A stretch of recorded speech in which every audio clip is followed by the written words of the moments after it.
আন্দামানের প্রত্যেকটা বিচের আলাদা আলাদা সৌন্দর্য। কি সুন্দর বানিয়েছে বালি দিয়ে। জয় শ্রীরাম। আমরা চলে এসেছি আন্দামানের অফ বিচ জায়গায়, ওয়ান্ডুর বিচ। খুব সুন্দর, এখানে একদম চিল ওয়েদার আর খুব সুন্দর শান্ত পরিবেশ, জাস্ট দারুণ দারুণ। এটাই হচ্ছে সেই জায়গা যেখানে ভারতের প্রথম পতাকা উঠেছিল।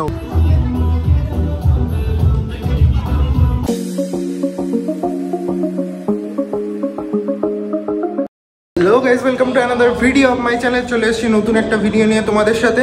আজকে আছি আমি এখন পোর্ট ব্লেয়ারে। তো আজকে পোর্ট ব্লেয়ারে আমরা কিছু সুন্দর সুন্দর সাইট সিইং করতে বেরোবো। তো চলো সবার আগে ব্রেকফাস্ট করে নিই, দেন আমরা বেরোই। আর এই হচ্ছে আজকের আমার আউটফিট। বেশি কিছু নিইনি, ভাড়া আর একটু চিড়ের পোলাওই নিয়ে নিয়েছি। এই যে আমাদের গাড়ি চলে এসছে, এই গাড়ি করে আমরা বেরোবো আজকে। কোথায় যাচ্ছি এখন? ওয়ান্ডুর বিচ। ওয়ান্ডুর বিচ। তুমি যাবে না আমাদের সাথে? যাবো, 25 কিলোমিটার দূরে। আমি জলটা দিয়ে আসছি। আচ্ছা আচ্ছা। এই যে রাম মন্দিরের জন্য আজকে সমস্ত মিছিল বেরিয়েছে।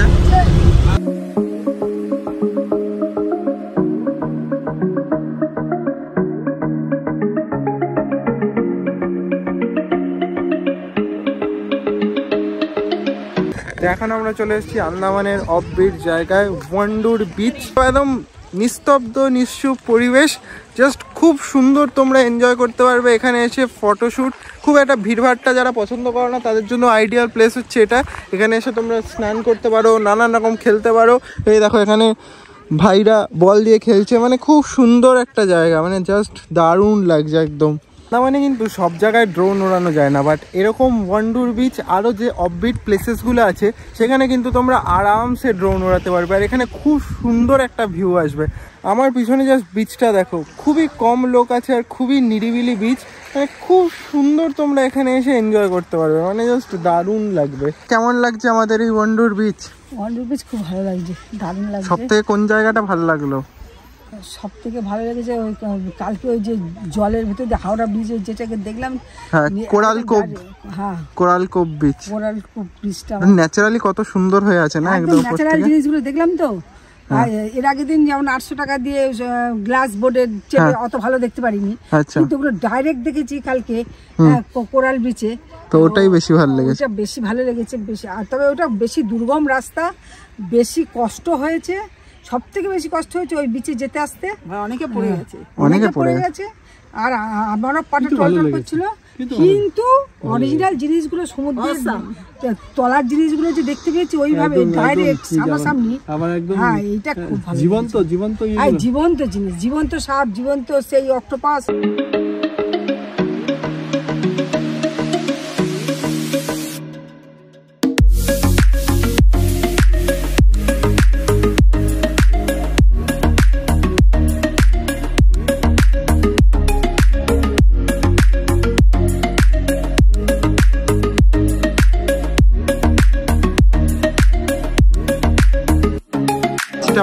সুন্দর বিচ দেখা যাচ্ছে একদম দূরে, দারুণ।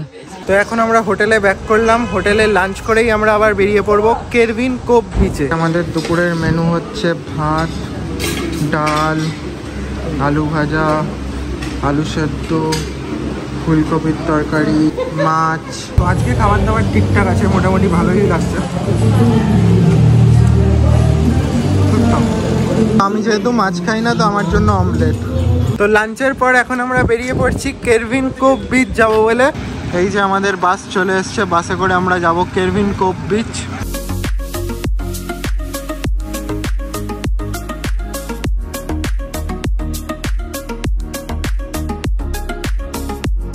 এখন আমরা চলে এসেছি কেরভিন কোভ বিচে। কেমন লাগছে এই বিচটা? ভালো। হ্যাঁ, সব থেকে কোন জায়গাটা ভালো লেগেছে এখন পর্যন্ত? তো নীল আইল্যান্ডটাই ভালো লাগলো, নীল আইল্যান্ডের জল। নীল আইল্যান্ডে আর স্কুবা ডাইভিং তো করা হয়নি না?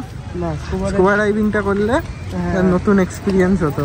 বিচটাকে সিলভার বিচও বলা হয়, কারণ এর জলটা দেখো সিলভার কালারের জল। আর এই দূরে যে আইল্যান্ডটা তোমরা দেখতে পাচ্ছ, এটা হচ্ছে স্নেক আইল্যান্ড।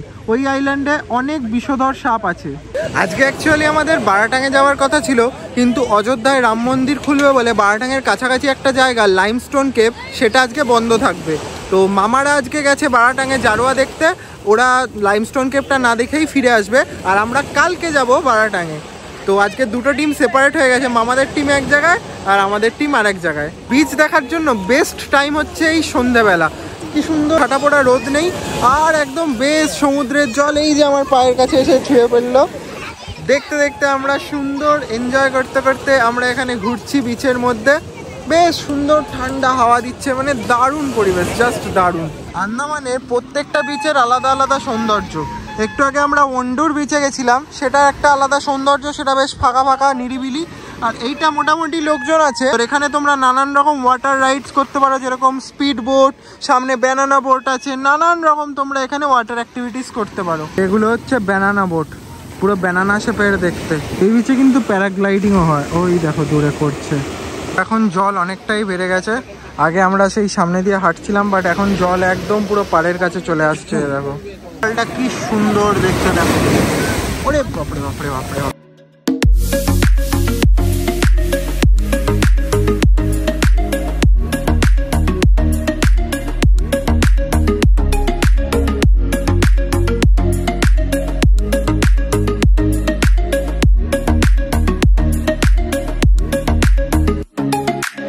সুন্দর বানিয়েছে বালি দিয়ে, জয় শ্রীরাম। এই যে রাম মন্দির কি সুন্দর তৈরি করেছে। এই হচ্ছে সেই জায়গা যেখানে নেতাজি প্রথম পতাকা তুলেছিল, এই হচ্ছে সেই জায়গা যেখানে ভারতের প্রথম পতাকা উঠেছিল।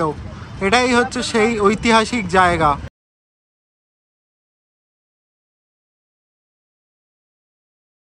এই জায়গায় আসলে সত্যি গায়ে কাটা দিয়ে ওঠে, মানে লিটারেলি কি বলবো, মানে একটা সত্যি দেশাত্মবোধ ফিল হয়। কেমন লাগলো জায়গাটা? অসাধারণ, অত্যন্ত পবিত্র। আমার কাছে তো এটা প্রথম তীর্থস্থান ভারতবর্ষের। সমস্ত জ্যোতির্লিঙ্গ বাদ দিয়ে এটাই প্রথম জ্যোতির্লিঙ্গ একদম। আমাদের কাছে, ভারতবাসীদের কাছে এটাই হচ্ছে একমাত্র তীর্থস্থান, পবিত্র তীর্থস্থান। বন্দে মাতরম, বন্দে মাতরম, জয় হিন্দ। আগামীকাল সেই মহাপুরুষের জন্মদিন, সেই উপলক্ষে আমরা তাকে প্রণাম জানাই। এবং এখানে এসে আমি মনে করছি যে আমি ভারতবাসী হিসেবে কতটা গর্বিত নেতাজির জন্য। কালকে হচ্ছে আমাদের সবার প্রিয় নেতাজি সুভাষচন্দ্র বোসের জন্মদিন। কালকে এই জায়গায় আসলে সত্যি একটা আলাদাই ফিলিং আসতো। তো যাই হোক, কই না, তার জন্মদিনের আগের রাতে আমরা এখানে। আজকের টিফিন হচ্ছে ফিশ ফিঙ্গার আর চা। হ্যাপি অ্যানিভার্সারি দোলন এন্ড রাখি, হ্যাপি অ্যানিভার্সারি। আমি রাত্রে দোলনটাকে ট্রে না দোলনটাকে আমি রাত্রে দোলনটা দুটো ডালে না। হাততালি, happy anniversary in advance. Happy anniversary in advance. পাশে চলে, পাশে চলে, পাশে চলে, পাশে পাশে। कैसे बताए किस किस तरह से पल पल मुझे तू सताए, तेरी ही यादें लेकर के सोया, तेरे ख्यालों में जागा, तेरे ख्यालों में उलझा रहा, जैसे कि माला में धागा। কোন জায়গাটা সব থেকে ভালো লাগলো? এই আন্দামানে হ্যাঁ, আমার তো এই হ্যাভলক। হ্যাভলক। আর বোনের কোন জায়গাটা ভালো লাগলো? নীল। বাহ। হ্যাঁ, হ্যাভলকে হ্যাভলকে নিজের মতো করে কটা বিচে আমি নিজস্ব মানে একদম ঘুরতে পেরেছি। তুমি তো আছো ব্লগের শুরুতেই, তো তুমি আছো। আমি একা একা ঘুরতে পেরেছি বলে আমার খুব ভালো লেগেছে। সবাই দলবলের সঙ্গে সব জায়গায় গেছি, কিন্তু ওখানে সিঙ্গেল ভাবে আমি আমার ফ্যামিলি নিয়ে ঘন্টা পর ঘন্টা কাটিয়েছি হ্যাভলকে, ভোরবেলা এবং সন্ধ্যেবেলা।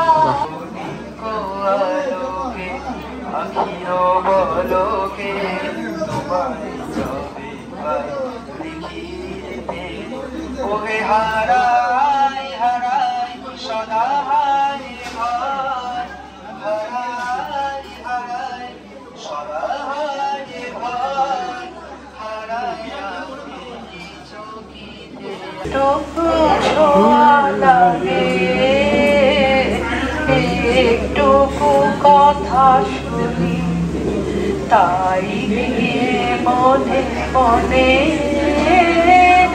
রচি মমতাই গুনি, একটুকু ছোঁয়া লাগে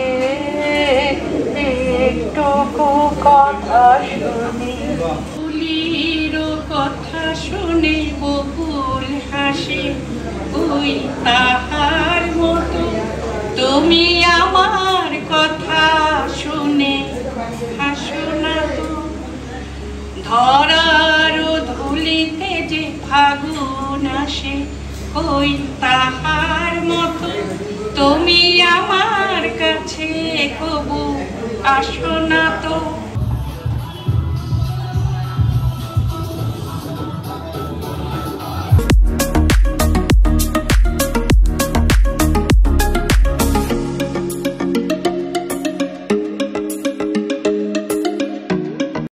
তো আজকে রাতে ডিনারে আছে আমাদের রুটি, ভাত, ডাল, আলু ভাজা, ভেন্ডির তরকারি, কাঁকড়া, মাছ, সবশেষে আছে আইসক্রিম। তো চলো গাইজ, আজকের ভিডিওটা আমরা এখানে এন্ড করছি। Thank you so much for watching today's video. কালকে আমরা যাবো বারাটাং জারোয়া দেখতে, তো তোমরা ওই ভিডিওটা অবশ্যই মিস করো না। দেখা হচ্ছে নেক্সট ভিডিওতে। Till then bye bye, tata, take care.